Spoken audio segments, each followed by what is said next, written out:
성역 없이 조사한다. 예. 이래서 이제 진짜 조국 팀에 있던 에이스 검사들 3명 포함해서 이번에 전담팀을 만들었죠. 조국 대표 과거에 수사했던 그 검사들이에요. 검사 지금? 2명하고 그다음에 이 기획검사하고 예. 송경호 지검장이 가장 아끼는 에이스 3명을 투입한 거예요. 예. 대통령실을 압수하겠다. 이러면 이게 또 파란이 일 수 있죠. 김 여사 그냥 소환해야 되겠다. 우리가 찾아가 방문이나 서면으로 안 되겠다. 윤 대통령 조사입니다.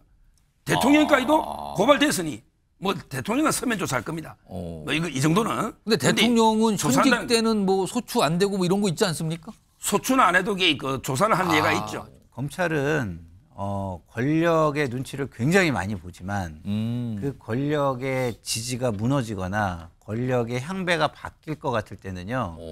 조직을 먼저 생각합니다. 지금 총선 참패가 있었잖아요. 예. 그러면 이게 아직 3년이나 남긴 했지만 어떻게 될지 모르잖아요. 그래서 조직에 대한 어떤 국민의 불신을 일정 부분까지는 위험 수위에서 아래로 떨어뜨려 놓을 필요가 있다라고는 판단한 것 같아요. 명품백 논란이잖아요. 요게 고발건이 지금 보면 3건이나 있어요. 근데 이제 고발의 방향이 각각 좀 다른데 자, 이 화면 좀 보면서 서정욱 변호사, 시청자 여러분께서 아주 쉽게 알 수 있게 이 고발건이 왜 3건이나 되는 거 각각이 뭔지 좀 설명해 주세요. 지금 이제 먼저 이제 최재형 목사 있잖아요. 예.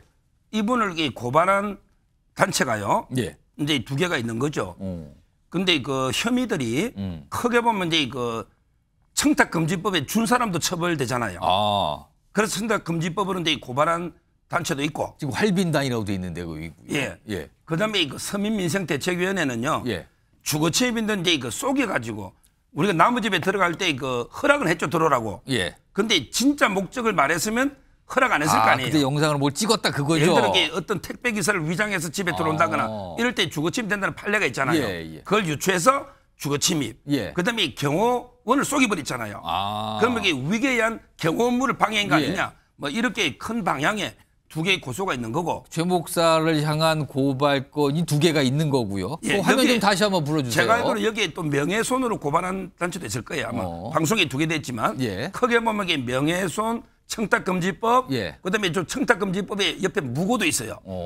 무고. 뭐 이렇게 한 5개 법으로 여러 개의 단체가 고발했고. 그거는 고발건이 최 목사로 간 거고요. 그렇죠. 그리고 다른 건 또 하나가 있는데 이건 뭡니까? 밑에 있는 그거는 거는? 이제 반대로 김건희 여사를 이제 서울의 소리 있잖아요. 예. 여기는 이제 김건희 여사하고 윤 대통령까지 같이 이제 고소한 거죠. 이것도 청탁금지법 위반 이걸로. 예. 근데 김건희 여사는 이제 고발했는데 처벌 조항이 좀 애매하고요. 근데 윤 대통령은 언제 알았냐? 미리 알고도 빨리 신고 안 했으면 예. 여기 그것도 문제되잖아요. 따라서 이제 2분을 내외를 같이 이제 고발한 거죠. 청탁금지법에. 크게 보면 지금 3건의 고발건을 지금 검찰에서 들여다보고 있는 거죠. 다 지금요. 자, 그럼요. 아까 영상에서 오늘 조사받으러 가는 분 한 분 계셨잖아요. 화면으로 좀 이 조사 일정이 지금 구체적으로 좀 나오고 있는데 화면 좀 보겠습니다. 자, 여기 보면은요. 서민민생대책위원회 활빈당. 그러니까 각각 고발한 거예요. 그 최 목사에 대해서. 오늘 고발인 조사를 지금 받고 있을 거예요. 오늘 출석을 했으니까. 고발인으로서 조사를 받는 거예요. 그리고 최 목사는 오는 13일에 피의자 자격으로 조사를 받을 예정이라 그러네요. 그리고 지금 서울의 소리 측에서는 오늘 20일에 고발인 자격으로 또 조사를 받을 예정이라 그러네요. 각각의 일정이 지금 잡혀 있는데요. 그러면 이제 검찰이 뭔가 속도를 내면서 지금 계속 들여다보고 있는 건데 서정욱 변호사, 관심사는 많은 분들이 이제 궁금해하는 거는 김건희 여사도 조사 대상이 되는 건가? 조사 대상이 된다면 참고인인가? 아니면 다른 신분으로 조사 대상이 되는 건가? 일단 이거 어떻게 봐야 되는 겁니까? 지금 이제 검찰이요. 예. 성역 없이 이제 모든 걸 다 털겠다. 성역 없이 조사한다. 예. 이래서 이제 진짜 조국 팀에 있던 에이스 검사들 3명 포함해서 이번에 전담팀을 만들었죠. 조국 대표 과거에 수사했던 그 검사들이에요. 검사 지금요? 2명하고 그다음에 기획검사하고 예. 송경호 지검장이 가장 아끼는 에이스 3명을 투입한 거예요. 예. 그렇다면 저는 아마 이제 대통령실과 상당히 긴장 관계가 일 정도로 대통령실에서도 이게 무슨 의도인가? 예. 이원석 총장이 반기를 들었나? 이 정도로 이게 의아한 상황입니다. 그럴 정도로 지금 투입된 검사나 지금 조사하는 이 상황을 보면 그렇게 보이는 겁니까 지금? 그렇죠. 아마 이제 이 전담팀에서 3가지 정도는 해야만 이게 특검이 필요 없을 정도로. 예. 어차피 특검이 뭐 그래 하거든요. 예. 하나가 바로 이 대통령실을 압수하겠다. 아. 이러면 이게 또 파란이 일 수 있죠. 왜? 창고에 보관되는지 한번 보자. 그 파우치가. 옛날에 지금이 완전 용산이지만 과거에 청와대를 압수수색한다는 거는 이거는 굉장히 큰 이슈잖아요, 항상. 예, 그게 하나가 이제 변수고. 예. 두 번째가 이제 김 여사 그냥 소환해야 되겠다. 우리가 찾아가 방문이나 서면으로는 안 되겠다. 방문조사, 서면조사 아니고 소환조사를 만약에 한다면. 피해자죠. 당연히. 고발당해서 일단 피해자입니다. 피의자다. 참고인 될 수가 없어요. 고발당한 피해자입니다. 그럼 피의자가 되는 거다. 예. 아마 그게 또 파란이 하나일 것 같아요. 소환했을 때. 거기에 또 포토라인이 어떻게 되는지. 예. 이런 부분이 하나 있을 수 있고요. 예. 아마 이제 그다음에 세 번째가 윤 대통령 조사입니다. 대통령까지도 고발됐으니 뭐 대통령은 서면 조사할 겁니다. 뭐 이 정도는. 근데 대통령은 조사한다는- 현직 때는 뭐 소추 안 되고 뭐 이런 거 있지 않습니까? 소추는 안 해도 그 조사를 한 예가 있죠. 조사는 된다. 소추는 못하지 물론. 근데 조사는 해날 때가 있거든요. 예. 서면으로 물어볼 수도 있고. 아마 이런 거 세 가지가 상당히 저는 대통령실과 검찰 간의 긴장이 일 수 있는 이 정도가 다 이루어진다면 뭐 특검이 필요하겠습니까? 소정욱 변호사 예상하기로는 그러면은 서면 조사, 김건희 여사에 대한 조사가 이루어질 걸로 보시는 거잖아요, 지금. 지금 검찰의 분위기는 소환 조사. 소환 조사로 전망하시는 거예요? 분위기로는. 지금 이게 그 정도로 압수해까지 검찰에는 이제 이번에야말로 검찰의 그 운명을 걸고 성역 없이 해야 된다. 그럼 이런 데 분위기예요. 대통령실하고의 갈등 충돌이 있는 거 아닙니까? 있을 그거는? 수 있죠. 있을 수 있어요. 그거는 이제 이원석 총장의 임기가 9월까지거든요. 예. 그래서 아마 이제 앞으로 좀 지켜봐야 됩니다. 그러면은 이게 국민의힘의 전당대회라는 한 축으로 여당에서 움직이고 지금 검찰과 대통령실은 또 긴장 관계에 있고 이렇게 전망하시는 건데 자, 그럼요. 이원석 검찰총장 뭐 최근 그리고 오늘 목소리도 있습니다. 들어보겠습니다. 서울중앙지검의 일선 수사팀에서 오로지 증거와 법리에 따라서만 신속하고 엄정하게 수사하고 또 처분할 것이기 때문에 최재형 목사가 언론에 여명특별 선물 직무 관련성 없다고 했는데 이거에 대해서 좀 어떻게 보시는지. 개별 사건은 따로 말씀. 좀 어떻게 일선 보세요? 검찰청에서 모든 사건은 원칙대로 수사할 것이니 여러분께서 지켜봐 주시길 부탁드립니다. 고맙습니다. 김상희 평론가님, 네. 어떻게 될 걸로 전망하세요 지금?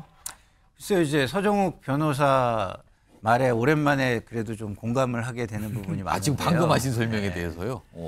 검찰은 권력의 눈치를 굉장히 많이 보지만 그 권력의 지지가 무너지거나 권력의 향배가 바뀔 것 같을 때는요. 조직을 먼저 생각합니다. 지금 총선 참패가 있었잖아요. 예. 그러면 이게 아직 3년이나 남긴 했지만 어떻게 될지 모르잖아요. 그래서 조직에 대한 어떤 국민의 불신을 일정 부분까지는 위험 수위에서 아래로 떨어뜨려 놓을 필요가 있다라고는 판단한 것 같아요. 근데 그게 용산과의 갈등까지 갈지는 저는 잘 모르겠어요. 어떤 조직의 존재의 의미라는 차원에서 조직을 위해서 할 일이 필요하다라고 느끼고 있는 거는 같은데 예. 그것이 그동안 야당이나 국민들이 의구심을 가졌던 불공정성, 예. 어떤 형평성을 지키지 않기 때문에 한쪽으로만 너무 과다한 어떤 탄압적으로까지 보이는 과도한 수사 이런 것들을 조금 불식시킬 필요가 검찰한테 좀 저는 있다고 봅니다. 그렇지 않으면 앞으로는요 국민들은 검찰 안 믿고 전부 다 특검하자 그럴 수도 있어요. 일단 기본적으로 불신의 대상이 되는 것을 좀 막기 위한 게 훨씬 목적이 커 보이고 그러는 와중에 용산이 지지율을 회복한다면 저는 또 눈치를 다시 볼 거라고 봅니다. 근데 지금 이렇게 쭉 뭐 레임덕 비슷하게 가고 그다음에 뭐 희망이 보이지 않는 모습으로 가고 국민의 지지가 회복이 안 된다면 검찰의 조직의 존재를 위해서 좀 움직일 가능성이 있어 보인다 이런 생각이 듭니다. 박용훈 부의장께서는 지금 민주당 소속이니까 서정욱 변호사가 전망하신 저 정도의 수위의 검찰 조사가 이루어진다면 특검이 필요 없어지는 거 아닙니까? 근데 저는 이렇게 생각해요. 이제까지 최상병에 대한 사건도 그렇고 이 정부 들어서 윤석열 대통령과 그 정부의 실책에 대한 수사들이 지지부진했었거든요. 근데 총선이 끝나자마자 이렇게 급물살이 타는 것처럼 보이는 게 과연 이게 정상적인 상황이냐, 일시적인 상황이 아닐까라는 의심을 하게 되고요. 얼마 전에 공수처장까지 이렇게 임명하고 인사청문회 준비하지 않습니까? 예. 근데 공수처장을 한동안 임명하지 않고 있다가 총선 끝나자마자 최상병 특검이나 김건희 여사에 대한 도이치모터스 주가 조작 의혹 이런 게 수사 진행되고 있다라고 연기를 피우기 위해서 임명한 것 같거든요. 그래서 일시적으로 수사가 진행되는 것 같지만은 예. 향후 더 지켜봐야 된다. 정말 이 수사가 공정하고 검경이 어떤 노력을 하고 있는가에 대한 평가는 나중에 좀 더 해봐야 될 것 같습니다. 저는요 예. 오히려 총선 끝나고 나서 수사를 하는 게 좀 이상하다라고 얘기하지만 예. 총선 때 만약에 했으면 이게 더 이상할 수 있다고 저는 봐요. 총선에 선거판이 있는데 예. 그 집권당의 어떤 그 핵심을 수사를 하는 거에 이게 상상할 수 있겠습니까? 그러면 오히려 그 선거가 어떻게 튈지도 모르고 국민들이 그걸 순수하게 받아들이지 않을 가능성이 크죠. 예. 그리고 또 검찰총장 입장에서는요. 9월에 임기가 끝납니다. 그러니까는 총선이 끝났고 그러면 적어도 이때 끝난 다음에 수사한 거는 비난이 훨씬 덜 하겠죠. 그리고 본인이 나가기 전에 후임 검찰총장한테 부담을 안 줘야겠다. 이제 그런 이제 생각도 있을 거예요. 그렇기 때문에 지금 타임에 검찰이 수사하는 거에 대해서는 그렇게 오해를 좀 하지 않으면 좋겠다. 이런 생각 말씀드립니다. 근데 그거는 예. 그렇지 않으려면 그동안 국민의 신뢰를 쌓았어야 돼요. 근데 불신이 너무 큰 게 신뢰가 예, 뭐 야당은 그렇다고 칩시다. 왜냐하면 야당은 뭐 그 돈봉투 관련해서 예. 총선과 상관없이 소환 통보하고 이런 거 다 했잖아요.